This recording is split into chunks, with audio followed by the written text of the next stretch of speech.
a rape and domestic violence victim as a woman, from a woman's perspective, because we are not in our right minds. And you know, they said no. Well, at that time it was all a man's force. They thought they were macho men. And then when you have the manager was best friends with the neighbor that hated me, a former chief of police ex-wife, that they were doing underage drinking parties with minors. They lose their chief of police job. Then you're like, okay, well,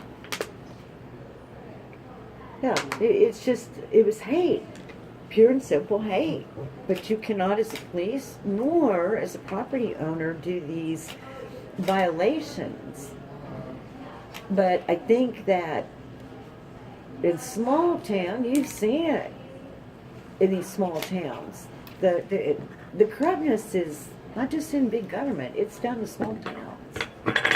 So I gave them 2 years to investigate, went to public forum, had a statement notarized, 5 pages, gave it to the new chief, met him in the police department. Yeah. And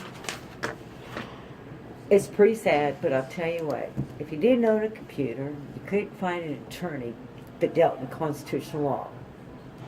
The one that did was down in Wichita. So I was on a 2-year deadline to sue them. And I thought, well, you know, if I don't do anything, they're going to keep bullying me. And that means they won. And how many others can they do that to?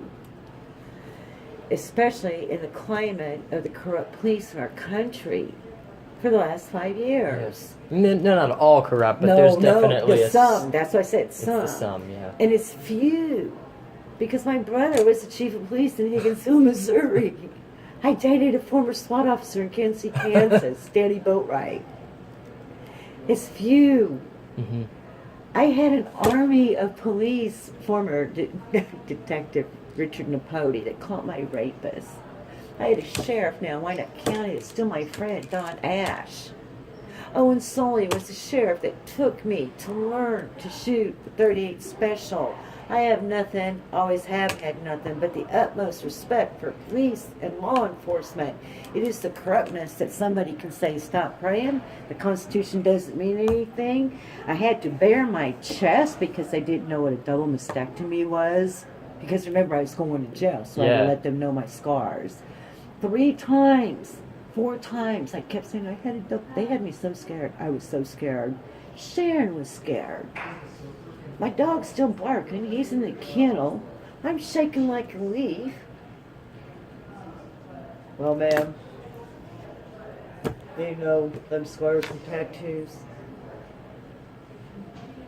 Now, honestly, don't you think that sounds a little intimidation if you as a grown man do not know what a double mastectomy is? Because didn't we have the NFL, National Football League, out there wearing pink ribbons?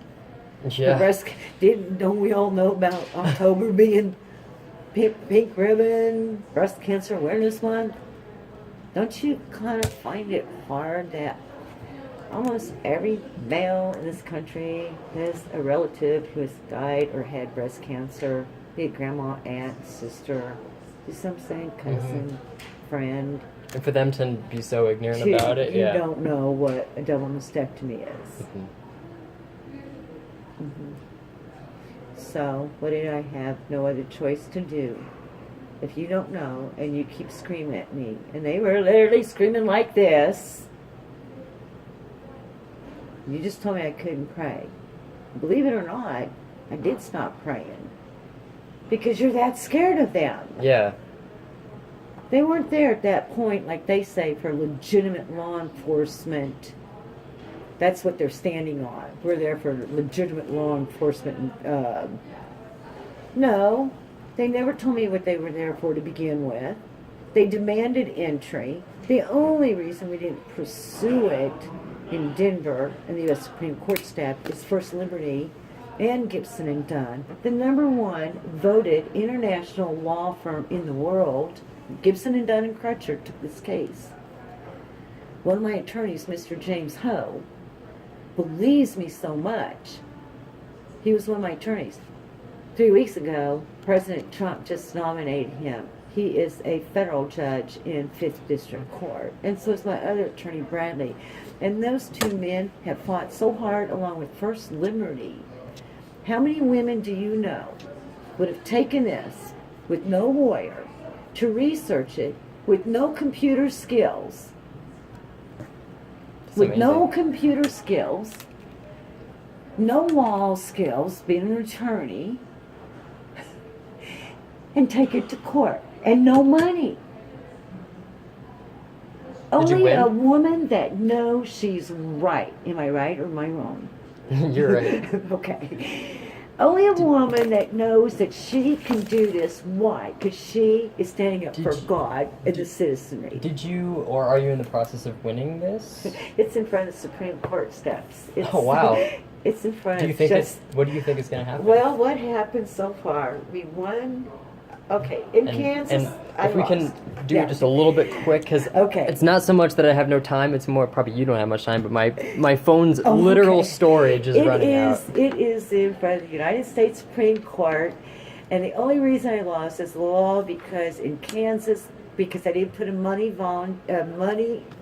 monetary settlement on it. I said no money could ever pay me for telling me not to pray to God. Yeah. And that was one reason I lost. And the other reason I lost in Kansas in federal court in front of Judge Julie Robinson is because of the qualified immunity law. Now, set that aside. Through the power of prayer, I kept praying. And I said, God, if you want me to pursue it, you're going to provide a way because I don't know how. So if we're going to go to Denver, 10th Circuit, you're going to have to open the door for me. I'll tell you what, within 1 hour when I got home after praying and walking around the lake, God sent the attorneys for me on the phone. True story. He hears me.